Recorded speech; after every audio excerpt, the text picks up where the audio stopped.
everything in our lives have a purpose, even if it's things that happen in our lives behind our own bad decisions, where we go through, like you and I did, a lifetime of pain and misery from drug addiction. I believe that even that God can use. God doesn't waste anything.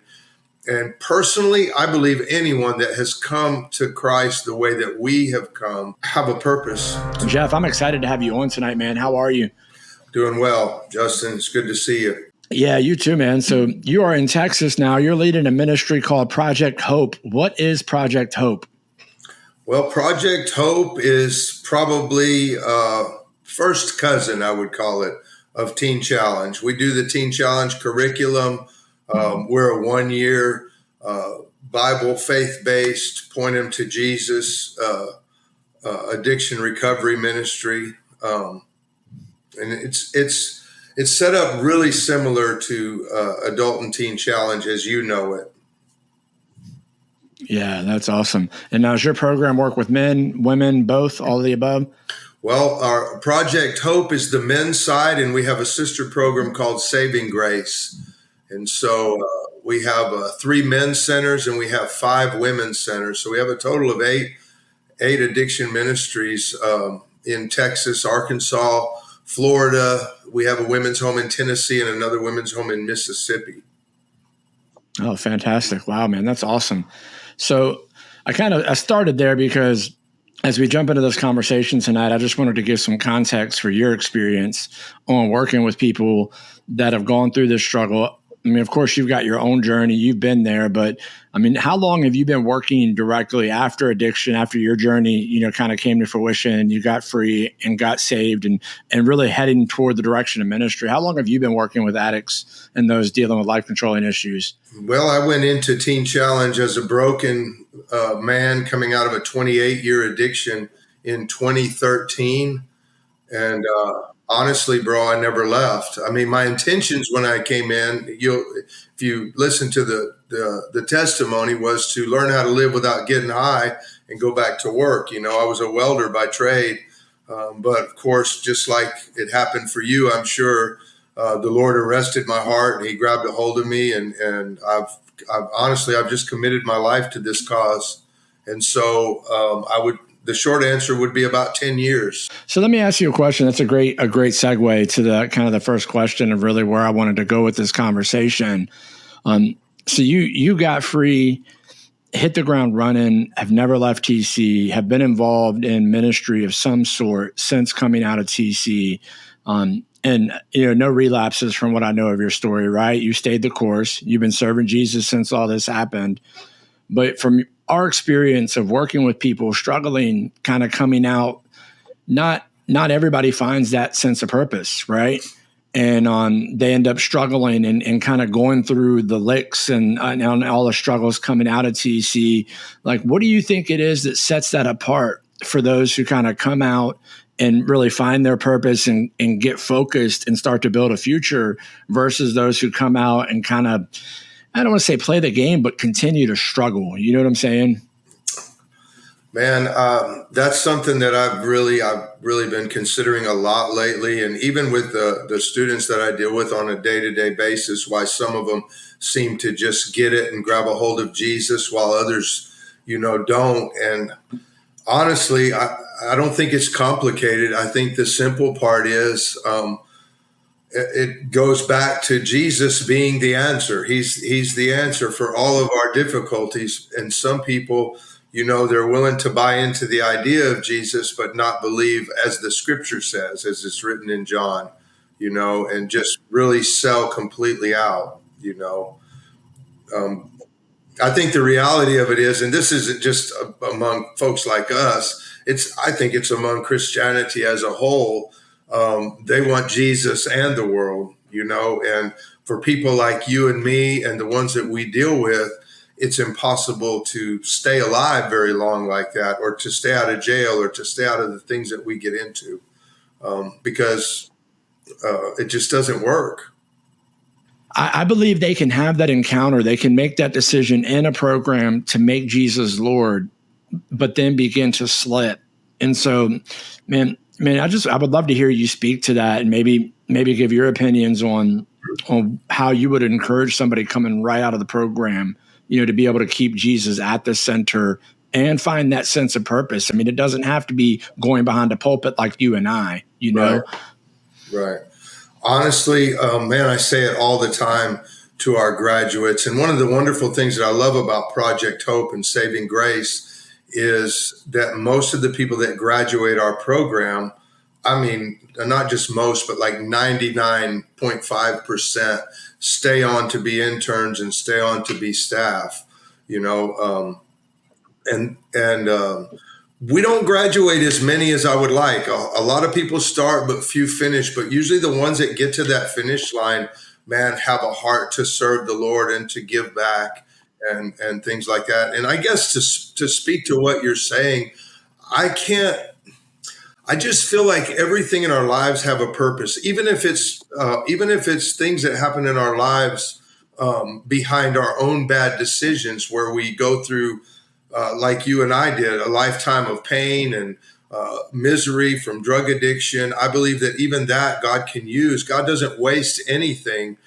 And personally, I believe anyone that has come to Christ the way that we have come have a purpose to bring others that way.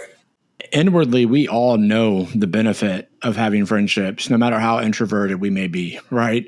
Like that's just a mask at times or an excuse sometimes, but like the value of having people, the Bible talks about mourning with those who mourn, and not just the bad times, but also people that can celebrate you and celebrate you when you win, I mean, even those small wins that most of the world would overlook, having good friends close to you helps push some of that on.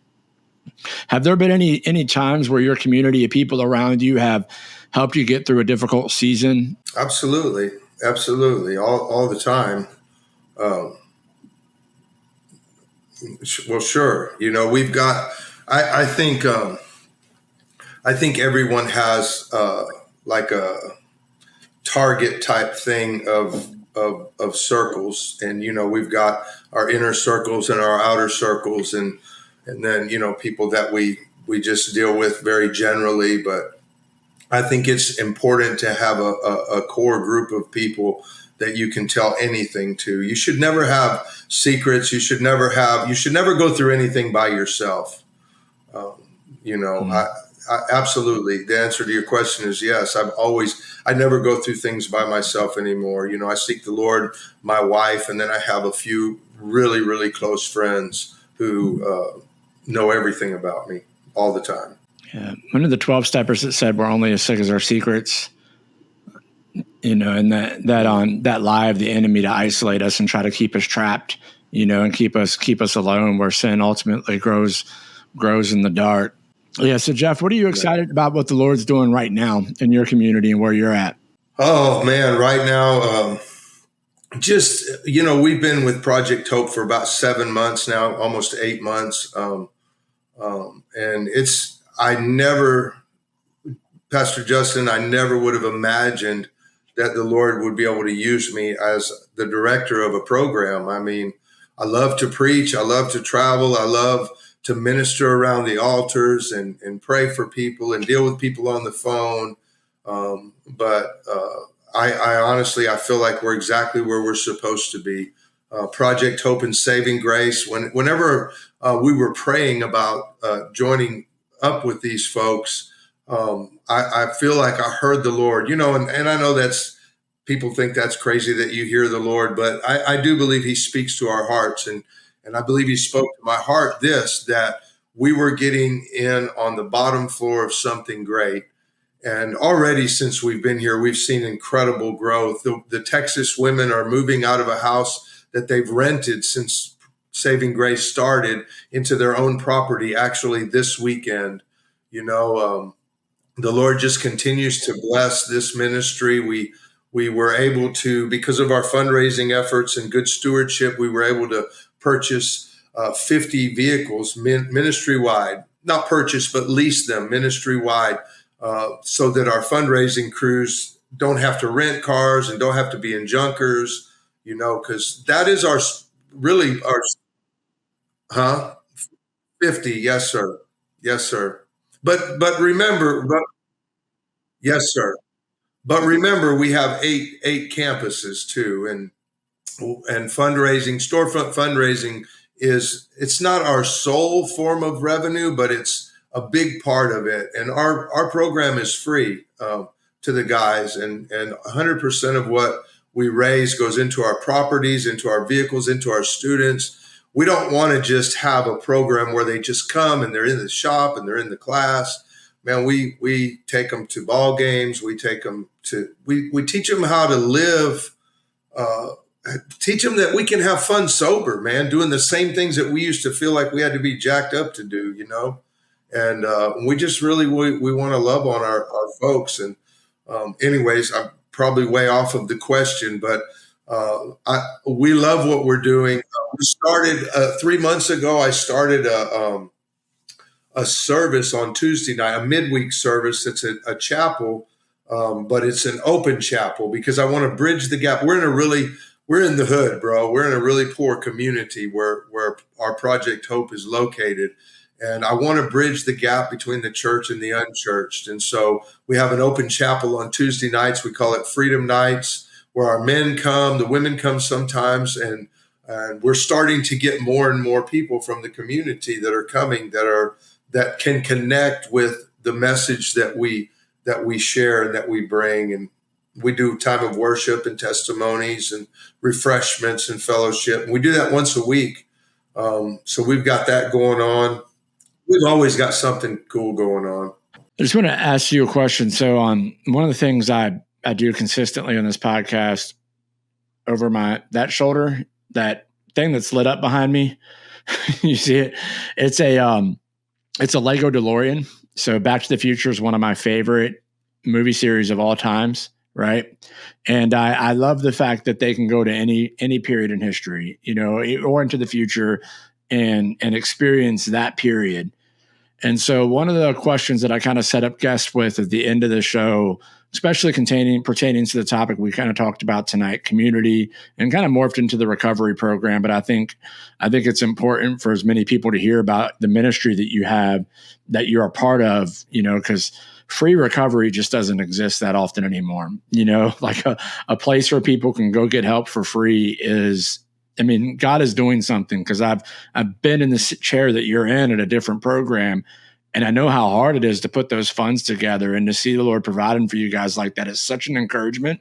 50 vehicles across all your centers. What a testimony of the Lord's faithfulness to the work that, you guys are engaged in. But the question I wanted to ask Jeff is, if Jeff today, you said 2013, 2003. What year did you get out? 2013. If Jeff today could hop in the DeLorean, go talk to Jeff back in 2013, fresh out of the TC program, and knowing everything that you know now, you could tell him one thing that would help set him up for the future. What would Jeff today tell Jeff back then? Probably exercise more.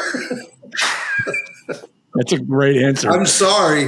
When I met the Lord, man, I just chased after him, and I don't think I would do anything different along those lines, but I wish I would have I'm disciplined in my Bible reading. I'm disciplined in all my God stuff, but man, if I could be more disciplined in my health, that's what I would tell me, really, because I'm 55 now. I've got a 4-year-old granddaughter, and I want to be around. I want to live, Yeah. Yeah, no, that's good. It was a cooler answer, but that's what came to my mind. It's a great answer, because I feel you. I was never pregnant, but yet I still gained weight. I don't understand, so no, man, I think that's good. It's the holistic nature of recovery. And like, I had a conversation with a health coach on my podcast a few weeks back, and we talked about the nature of food addiction. And that's one of those things that it's like a third rail to touch, because it brings a lot of shame. And I'm not a fan of shame to motivate people. I've never been a fan of shame to motivate people. But that was one of the things we spent some time talking about. He's in his 50s, and he's got this goal that he wants to be in the best shape of his life in the mid 80s. Like, he's convinced, and he's on his way there. It's a pretty powerful conversation. But man, Jeff, I just wanted to say I appreciate you taking the time tonight. I know I am absent-minded, and I was chatting with you earlier and was supposed to send a time back at 8, and you got to hit send, friends. Like, you've got to hit send on the messages or they don't go through. that's a tweetable right there. But I appreciate you, man. I appreciate the work you're doing at Project Hope. And I'm going to drop all the information for them down below. So if you or a loved one needs help, man, these guys love Jesus. Jeff is the real deal. I don't just know him via the internet. We've seen each other face to face. I've seen him minister. I've seen his love for people in this struggle. And so this is a safe place to reach out to if you need help. And so I really just wanted to leave and kind of encourage that. Jeff, did you have any closing words you wanted to say? No, I just wanted to tell you, thank you for considering me for this interview, and just thank you for everything that you've done and just continue to do. You could definitely be in the living room with your family right now, but you choose to do things like this to get the word out that there's hope. It's just one of those things that once you've experienced something, when I'm preaching, I say it like this. It's like I spent many years in a prison, and then somebody came and unlocked my gate and then gave me the key.